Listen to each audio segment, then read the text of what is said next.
We took the foes off the Chevy and we sat it on those sixes. The stick on the rims, got the rims blowing kisses. They know what it is, don't know what it is. You know what it is, she know what it is. 20 rubber bands, you can get yourself up. Bring another band, get yourself up. They know what it is, don't know what it is. You know what it is, she know what it is. 26 of shots on the sand and one should feel like a wine carousel. Shout it, I can't parallel. They say shout it, give 'em hell. Shout it, I'ma give 'em hell. $250,000 worth of jewelry like that. Boy, can't even care about no money, about no car, about no. Boy, you better hold your nose, cause I'm hold your get a Louis back for what? Up in that swag. I got 50,000 cash in a brown Kroger bag. We took the foes off the Chevy and we sat it on those sixes. The stick on the rims, got the rims blowing kisses. They know what it is, don't know what it is. You know what it is, she know what it is. It's Ricky. 20 rubber bands, you can get yourself up. Go back on the frying onion rings. They know what it is, don't know what's real talk. You know what it is, she know what it is. I'm feeling like we on a plane, it must be how we taking off. You feeling like a lane, we shout it with me, shout it, take it off. Run up on me if you won't have time to make a call. Get a to my dog, you catch the case, I break him all. Putting mileage on my, yeah, we call that aching. Talking fast, count cash, take. Never wear, but where I'm from, we call that living fast. CEO of Maybach Music, but I need no limit cash. Master P, I'm with the Puerto Rico, see Gordito, Fales. In the game, can the player shoot a free throw? Swish. I'm speaking the facts, it's deeper than rap. Paid off the Maybach and I did it 3 weeks in the took the foes off the Chevy and we sat it on those sixes. The stick on the rims, got the rims blowing kisses. They know what it is, don't know what it is. You know what it is, she know what it is. 20 rubber bands, you can get yourself up. Bring another band, get yourself up. They know what it is, don't know what it is. She know what it is. And it's a trend you better follow, but they're running like a lotto. They hear a model, saying ballin' is my motto. Just the truth and you can swallow what I said, I'll take out. In that Monte Carlo, so up in that Murcielago. Lamborghini got these breezes tripping, feeling that they need me just to see me or be with me in that DDC bikini. But I really ain't that needy. If you wanna kick it with me, girl, then one them pour a glass of that martini. Took the foes off the Chevy and we sat it on those sixes. The stick on the rims, got the rims blowing kisses. They know what it is, don't know what it is. You know what it is, she know what it is. 20 rubber bands, you can get yourself up. Bring another band, get yourself up. They know what it is, don't know what it is. You know what it is, she know what it is. Block in the chain, Maybach Music. Yeah.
never did see such a good example of the bullet hitting one of these metal targets.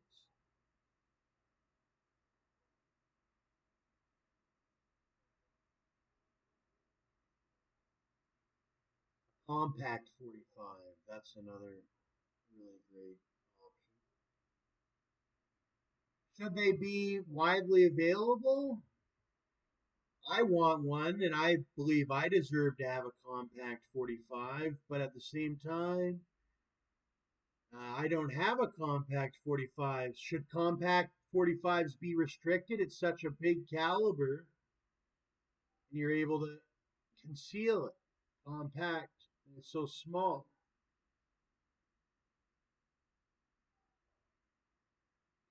Should a 45 be such a big gun that you really have to show open carry it and show for it and all that, or sort of it's such a sort of a luggy type of gun? But the compact allows the 45 to not be so much of a luggage with how big it is. Maybe one day I'll get a compact 45. As of now, I have a big 45 revolver, but I know some people that do have compact 45s down in the United States.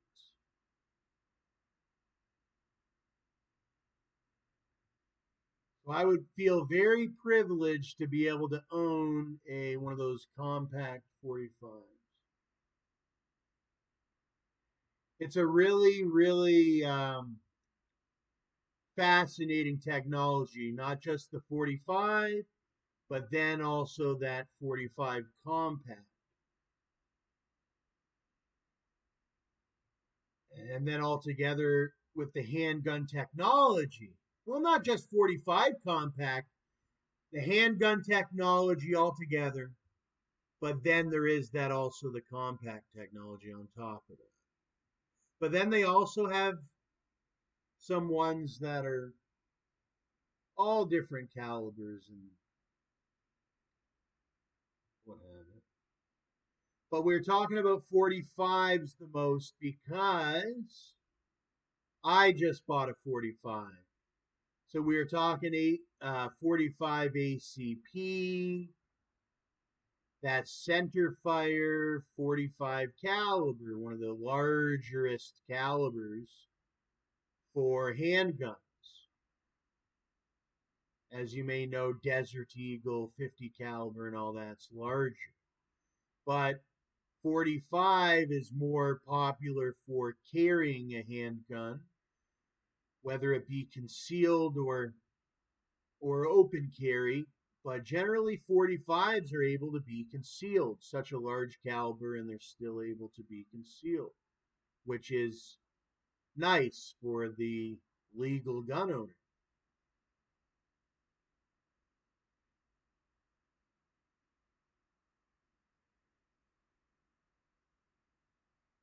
They have all different variations of the 45. There was a 45 auto, the ACP, and then there's a few other ones I believe as well. Then you have the 1911s. They're really beautiful. They're all metal. It's kind of like a MacBook, but with the guns. They're all metal. The slide's metal. Whereas some cheaper guns, which are still nice guns, but when we're talking materials, just like you have some really good laptops, my main laptop's made out of plastic, but I love my all metal MacBook, and it has its separate purpose. The Glock 45s are all polymer or whatever with metal slide, whereas those 1911s are completely metal parts with usually bone or wood, expensive wood or bone grips. You can get all different custom grips for those 1911s, but they're all metal, and I think that's what the purpose is for those. And they were FBI. They're a highly reliable, high quality 45 handgun with a really nice slide that's metal on metal, believe it or not. They have a nice technology for their all metal blowback. Well, of course it's blowback. So it's if you're thinking guns, that's what's so special about that 1911 is that it's an all metal or what have you, real 45. But there's a lot of other ones that are like that too. I think that's a Desert Eagle. And they have a whole different variation of slide on these. I believe it's a patented slide for this one company that manufactures the Desert Eagle or the Deagle. But I did see, I believe it or not, I did see a malfunction of that gun before. I can't remember what video it was, how it malfunctioned with that 50 cal. But any gun, I mind you, can malfunction. And even without malfunction, I also recommend that you do not put anything around the ejection or the cylinder area in which where it fires and everything, not just in front of the barrel, but around the firearm. I seen the other day an example where they put a paper target next to the cylinder where the combustible materials they will ventilate through the sides um, before the bullet enters the barrel or the chamber or what have you. Well, it's in the chamber. It's the gases that come outside of the chamber when the cartridge is discharged. You also want to make sure that your face or your hands or anybody else's um, person or even property or whatever is not anywhere near the sides. You also want to be safe to where the sides are from your own person as well as others because it does discharge a the combustible stuff that goes out the side. It really can do life-threatening damage. So some people don't know. They think, can you aim the revolver close to your face? No, it's not supposed to be close to your face. It's supposed to be an arm's length out from you while you're holding on to the firearm because this can really hurt you. It could even blow your nose off. It's so powerful. So you want to watch the side of the firearm while you're discharging it, not just the front barrel that will fire the projectile or project the bullets outside of the barrel. So that's a good information if you didn't know. You also want to watch that, not just the front where it projects the bullet.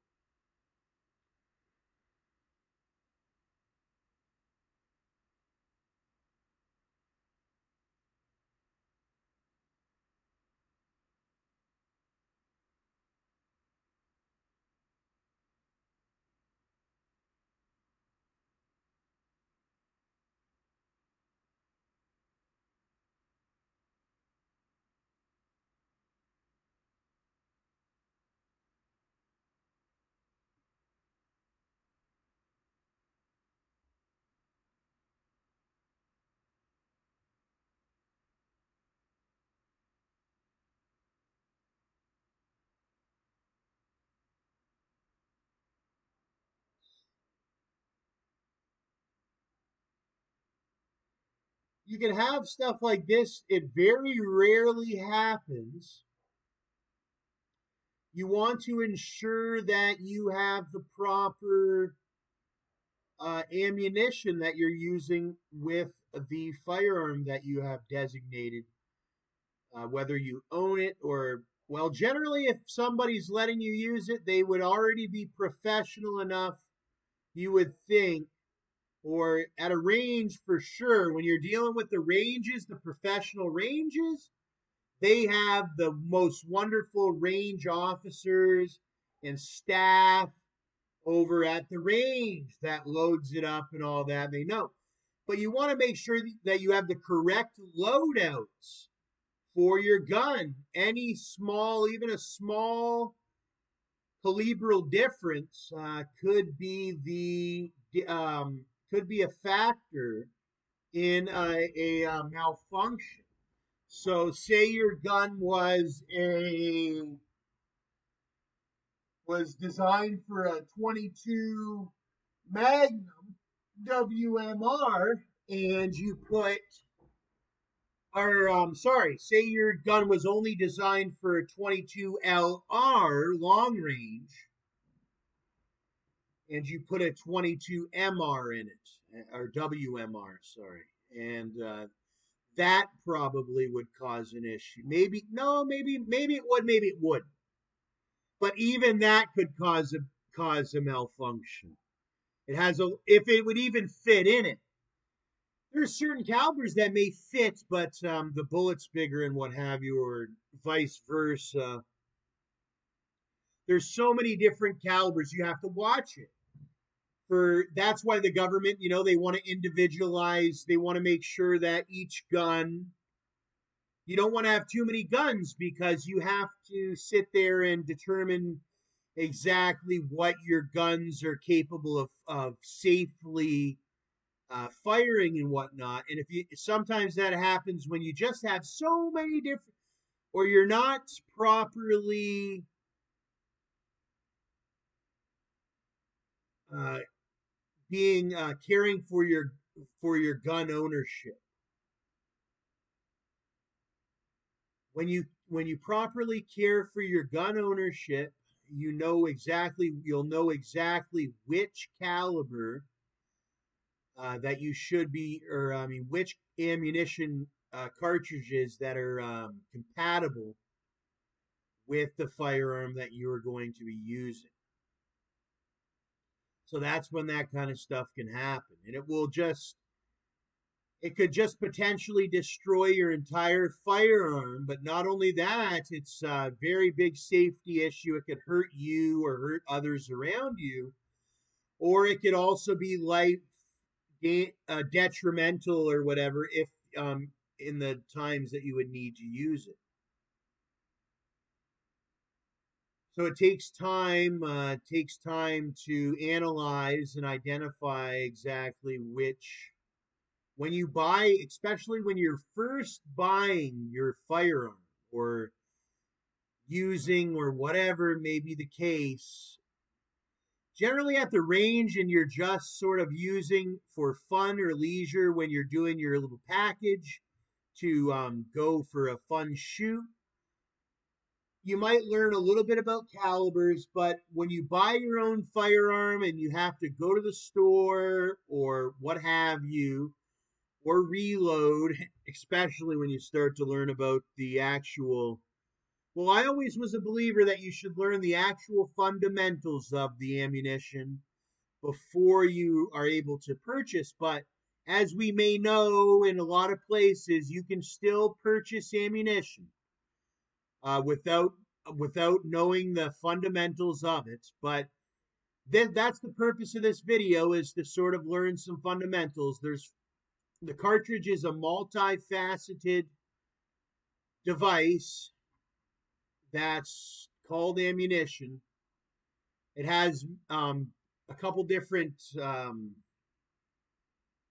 You can just buy it from the store, but you can also manufacture your own ammunition.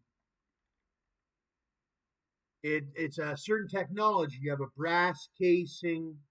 You have the bullet that everybody knows, that's famous because the bullet gets projected. And then you have the powder inside, you have the primer, and you learn how the gun works, right? It gets it into the chamber, and then it's something, whether it be a firing pin or what have you, it presses down onto the primer and all that, and then lights the primer, and the primer ignites the powder, which then explodes or what have you, pretty much. And it doesn't explode too much because the brass casing generally, well, it's supposed to, because you're only supposed to have a recommended or a certain amount of powder, black powder, the other powders, the smokeless and what have you. There's through science and all that, they've determined how much powder is to be used, right? With the gunsmiths, but not only that, but the people that use the firearms too. Through science, they've determined, and when you buy the ammunition from the store, generally Winchester and all that, they have, well, it's all listed on the box. Same as the caliber and as well as the weight with the grainage of the bullet and yada yada. You can have higher grains or lower grains, but same with the amount of powder within the casing. But then, as just as you can buy the boxes of the pre-made ammo, you can manufacture your own ammunition by buying the bullets, the casing, the primer, and the powder separately. Everybody knows that you can do that anywhere. In the United States, you can do that here in Canada. To buy ammunition in the store, in the United States, you don't need a license. Anybody 18 or over can go buy it. In Canada, you need a license to be able to buy the boxes of pre-made ammunition. That was an agreement. They said if somebody wants ammunition, they can reload it themselves. They can get it from a grandfather. They can get it. And what grandfathering means, it means not just a grandfather, but anybody that's a higher up in the system with a RPAL, whether it be family, friend, or other. You could get ammunition from them, whether it be a gift or whether it be a trade. But then you can also reload, because they say reload because it's actually means the term manufacture. You can manufacture your own ammunition and use the parts and the equipment legally without a license, but you just can't buy the pre-made manufactured ammunition from the store.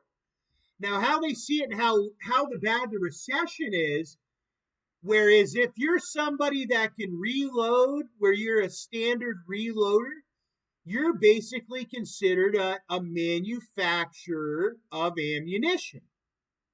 So that's how high up you are. If you reload your ammunition, you're a manufacturer, just like Winchester or Smith and Wesson or whatever. That's how high. I don't reload. Can't afford it. So you can see how high up I am compared to how high up you are. I do videos. I have my own whole life, but reloaders are very similar to, they have their own high ranking, because I have to buy my ammunition from a reloader because you have to have this equipment. You have to have a large amount of property and space or whatever, and time and knowledge and equipment and all that to be able to be a manufacturer of ammunition. But I support it in the reloading and the law and all that because, well, I have to get ammunition legally some way. And I have to rely on the higher ups, which are guys and women or men, that are licensed to be able to manufacture ammunition in this country of Canada. Because we're not in the United States, this is our system, and I have to be a firearm owner with the capability of the ammunition here in Canada to be safe. And so that's why I support the reloading and I support that law. But at the same time, I support the regulation of the factory ammunition with the best prices, to where you need to be licensed, what they call PAL, possession acquisition. You need to be a licensed carrier of that to be able to go buy your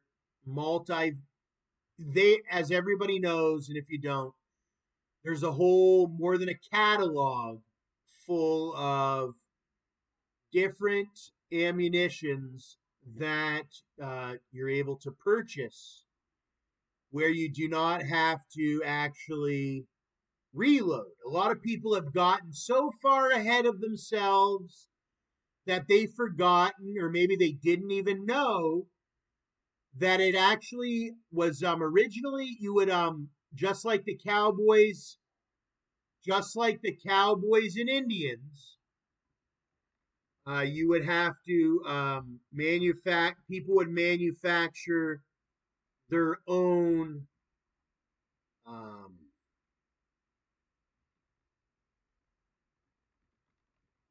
ammunition and all that. It wasn't until modern times uh, did they have these large companies to where now that people will purchase the large boxes of the factories, right? The factories manufacture the Remington, the Winchesters, and the Fiat and others. But the technology originally, a man or a woman would actually have to load their own casings with the bullets and the powder and the primer.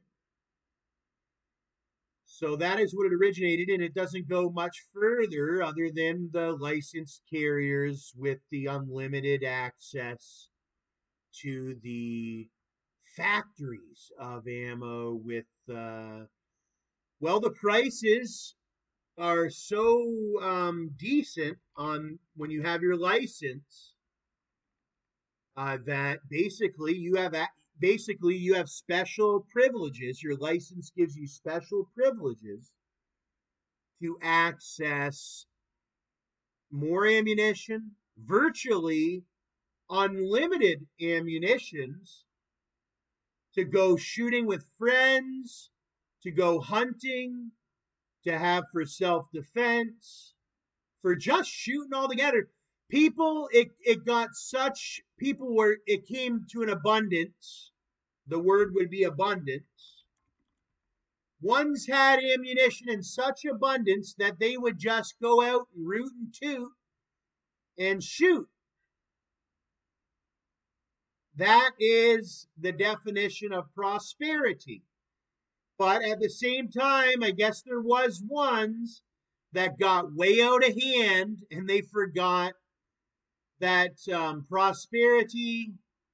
there is prosperity, but then there's also to remain humble and lawful and to understand the system. So you had ones that I was all for just shooting your guns for fun and to prove a point and all that, because there is times for that, and times for that, do come up in a responsible fashion. Was always how it is legally. You're allowed to shoot for celebration if it's done responsibly. Some people do. They do not just pictures, but believe it or not, they do fire their firearms responsibly for celebration. But like we say, and a lot of people say, it's supposed to be done highly controlled and very responsibly, because not everybody in the country or the world is a gun owner. So you're supposed to respect that, that not everybody has that mind state. And I think that only guys and even women that have guns or whatever, they should be able to understand that not everybody is one of those type of individuals, and they should be able to respect that. And if they can't do that, then how can they own a gun in our society? Because they'll just be one of those really bad people that we see on the news, like CNN or something, that just don't understand society, and then they hurt people, members of our society. So that's our job, is to continue to not only develop videos, but other systems of responsibility to ensure the safety of our world when we will have guns in it.